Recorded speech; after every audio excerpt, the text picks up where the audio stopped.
Galaxy. This is a game that, it's one of those games where, funny enough, it was one of the very first games I thought of when putting together this list all the way back at the beginning of the year. Not because I've never played it, not because I desperately wanted to, but it's one of those games where, I have fond memories of it, played it quite a few times over the years. But recently, in the last couple years, they re-released it as part of the Super Mario 3D All-Stars collection on the Switch, which is inexplicably no longer available for purchase. But this was one of the only games in the collection I never got to. I played Sunshine and 64, but I just, it's one of those things where it's like, I'll get to it eventually. So for me, putting this list together, this is a prime example of what I was looking for. A game that I just haven't made the time for. So to play Mario Galaxy on the Switch, well, is there anything different? Is there any changes whatsoever? Graphically, it looks pretty similar. Maybe just a touch sharper. Overall, it still kind of gives off that Wii vibe, although it is widescreen HD, which is cool. But the controls are probably the biggest change in that it no longer requires the Wiimote to be played. Now, what's interesting is I was kind of hoping for an attempt on Nintendo's part to make it where you didn't need motion controls at all, because that would have been really impressive. Unfortunately, that's not exactly what they put together here. I did play this with the Switch Pro controller. Great controller, by the way. I absolutely love it. Highly recommend it. However, there are still multiple parts of the game, multiple levels, multiple areas where you are required to still use motion controls. Now, okay, I will say I am impressed that they managed to make it where it seems like the motion controls are not based on a sensor where they were on the Wii, where you had to line up the Wiimote with the sensor in order for it to be accurate. Now it's more so built into the controller. So no matter where you're facing with the controller, even if you're facing completely away from the screen, you can still use the motion controls. By pressing the R button on the top, it automatically will center your cursor. So, in other words, no matter where you move, as long as you have the controller in front of where the sensor should be, you can play however you want. So, in that sense, it did make the gameplay a lot better. I was able to play comfortably without worrying about being directly in front of the Switch or in front of the screen.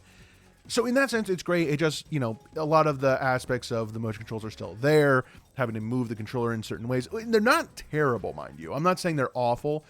It's just, when it comes to a game like this, you just want to be able to play it. And when you're in a situation where, you're struggling because of motion controls, it tends to be a lot more frustrating. Although my overall experience with this game was positive. I love Galaxy. It's an all-time classic. It's one of my favorite Mario games of all time. Certainly in my top 3 Mario games. I love this one.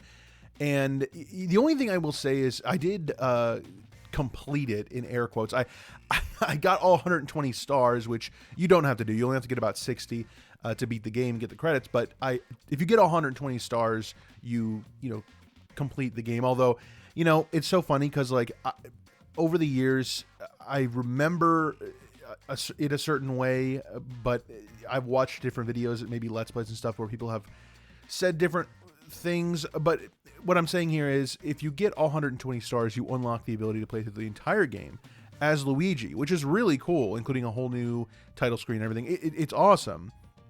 However, what I remember playing this 10 years ago, 12 years, 15 years ago, or God, I think it has been 15 years since it came out, is that you just had to beat the game with Mario 120 stars, and then beat the game with Luigi, get all 120 stars, and then you unlock the final Galaxy, which is just a really basic kind of walkthrough Galaxy, but it's the real ending, if you will.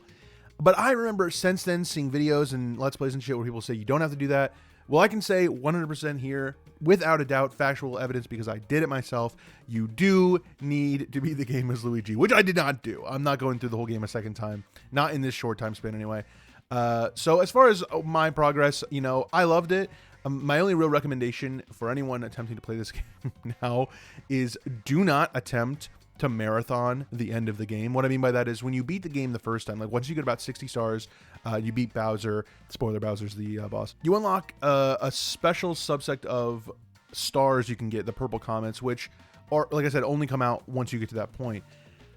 I saved those till the very end because they're like, there's like 20 of them or whatever. And I was like, oh, I'll get those at the end. And my recommendation would be do not marathon those like I did. I did those all in one sitting. Holy shit. I forgot how hard they were. I think I misremembered and was thinking of the purple purple stars in Mario Galaxy 2, which are, from what I remember, a lot easier. These were a fucking brutal challenge. Multiple stars that require you. So the whole idea here of the purple comet is to collect 100 purple coins. And it depends. Certain levels are different. Some of them, there's a time limit, and you have to go and collect them all on a time limit. Other ones, though, there is no time limit. It's just spread over a huge level, 100 purple coins exactly.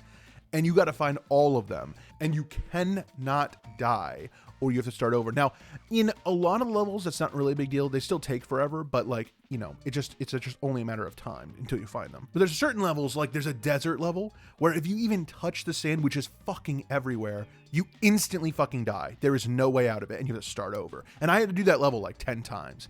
After collecting like 60 coins per time. I mean, it was brutal. And I think if you're taking them like, one at a time, little by little, it's not so bad. But like I did it all in one sitting, and it was like that 3-hour session, whatever it was, 3.5 hours, was like a fucking nightmare. And a really sour note to wrap the game up on. So that's my only real recommendation. I think this game is great. If you've never played it, I don't know what to tell you because you can't actually buy it on the Switch anymore. So maybe you can find a copy at a Walmart that they still have, but otherwise you can pick it up on the Wii or by other means. Mario Galaxy, great game, love it. Brutal purple comets, but everything else, fantastic time. And we're almost done. We only got 2 games left. Jesus Christ, I can't believe it. But we're in the last month, 2 games left. This next one's going to be quite long, so I'm really going to try to get it out before Christmas. So thanks for watching, and I'll catch you guys in the next one.